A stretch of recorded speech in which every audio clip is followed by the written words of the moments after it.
Hello everybody, it's Nick.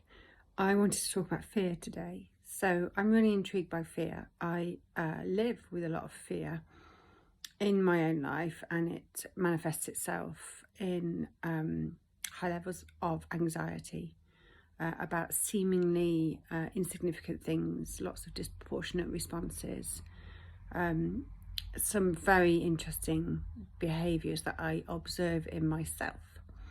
And I think that particularly over the last year, with everything that's been happening, in addition to where we were before.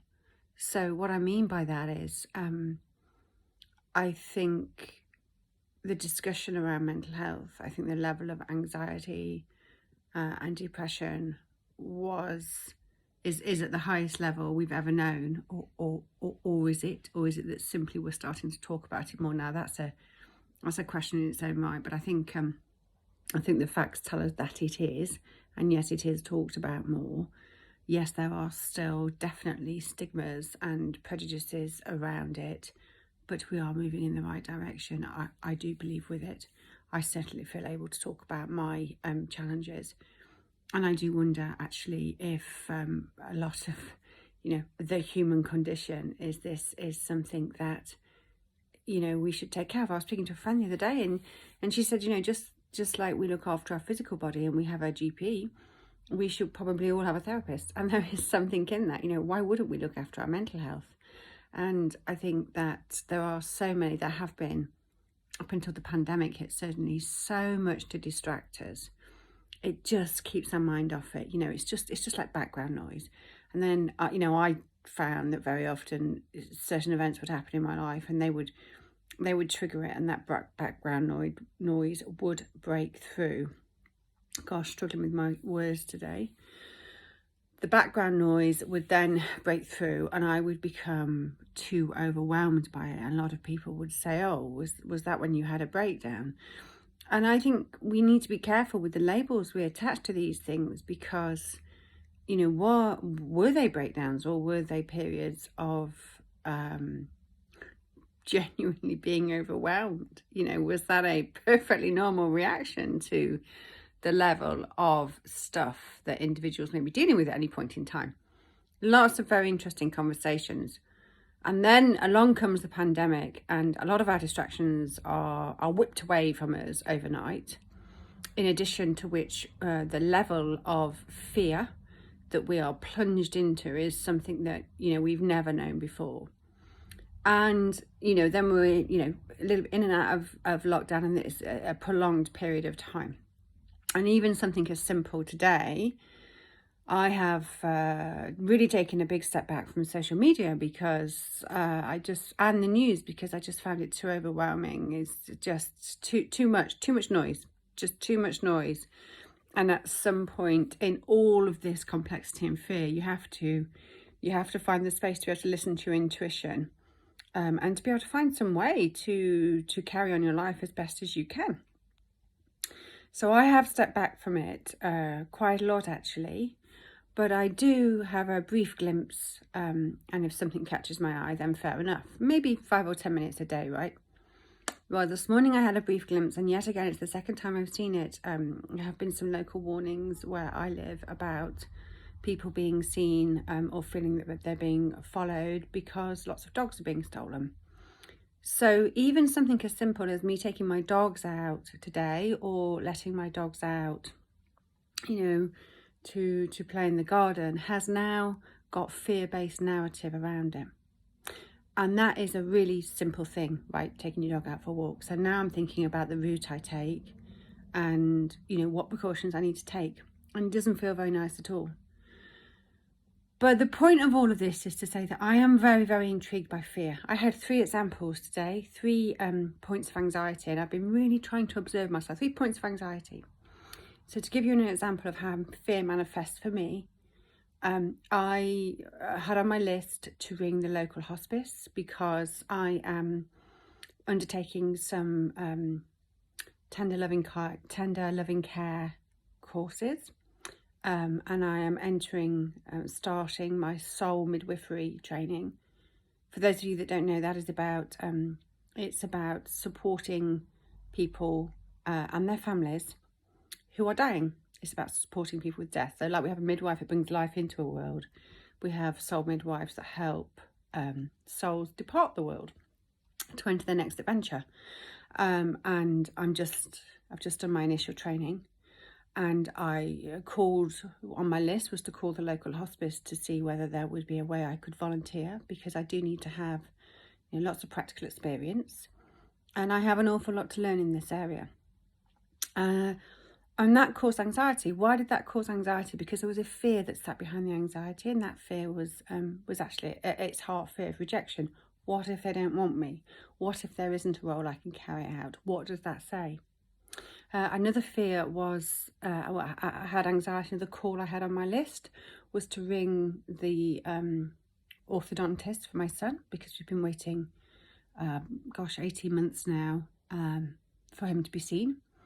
Obviously, coronavirus, the virus has just really made everything very difficult, but I'm anxious about that call, and I'm anxious because I'm thinking, what if they've lost him? What if they're not going to see him? What if, for some reason he's not a priority and he's not going to get the help he needs? Again, it's a fear-based narrative that's going on. And, I think that the prevalence and the power that fear has right now in so many people's lives is absolutely enormous. And I would like to understand it more. And what I would really like to do is I would like to talk to people. I would like to talk to as many people as I can in complete and utter confidence.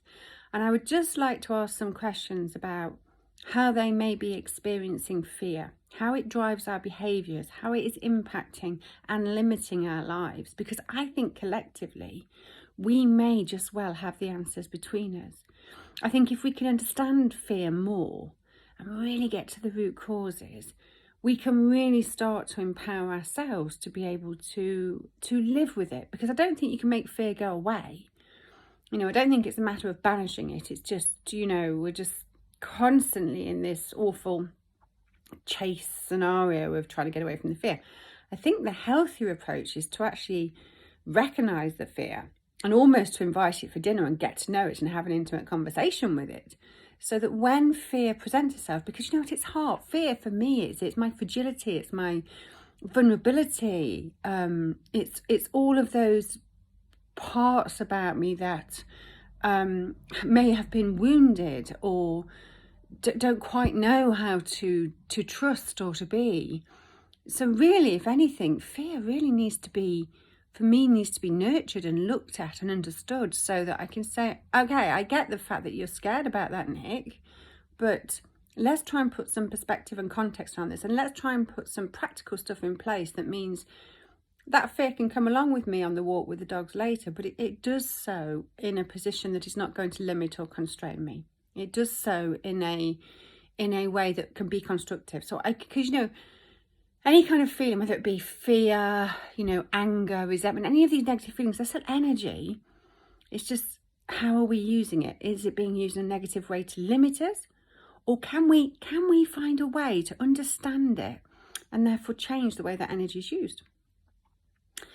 So this is probably a bit longer than I anticipated.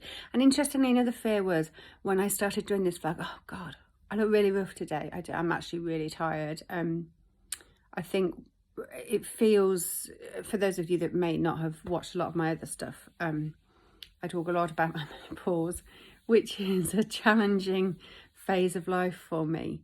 And the last couple of weeks in particular, my exhaustion's really come on very, very, very, very severely.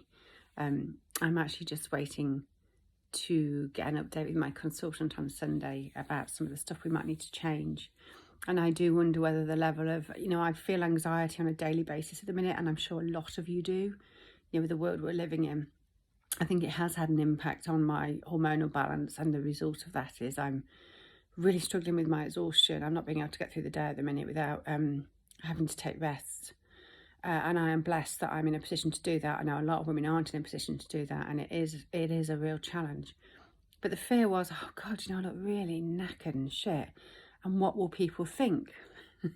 Will people think that, I look knackered and shit, and oh my God, she hasn't aged very well, has she? And that is fear. And that is why I've actually gone ahead and done this vlog, because I'm like, yeah, you know what? I am tired today. I am frazzled. I am feeling anxiety a lot. My menopausal systems are being amplified at the minute. And no, I probably don't look quite as glamorous and polished as I might look on other days. And that's okay. That's okay. And it's interesting that I allowed that conversation with that fear to take place, and therefore I was still able to do this vlog. But to the point, I'd really like to have a conversation. It's completely confidential. I'd like to speak to as many people as possible. I've just got some questions to ask, very loose questions around fear, how it feels, how it manifests, because I think we've got the answers between us. And I think maybe I could be a catalyst to try and, I really like doing research, and I like spotting patterns, and I like analysing stuff.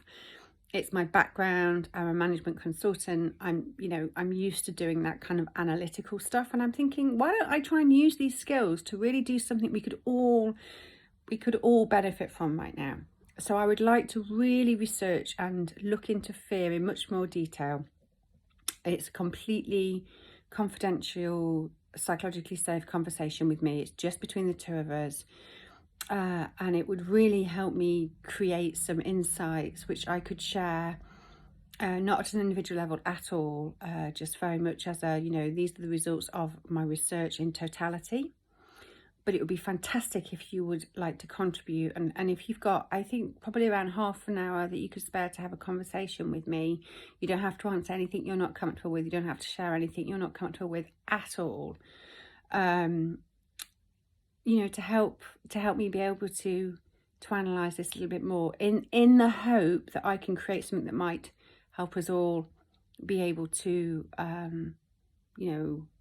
have fear walk alongside us without controlling and limiting us quite so much, because I think it's really running away with itself right now, and I think the circumstances we are in are feeding it beyond our wildest imagination.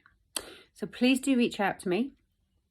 Please just message me and let me know if you would be happy to have a chat. And I would really, really, really appreciate anybody's input on this. It would be fantastic.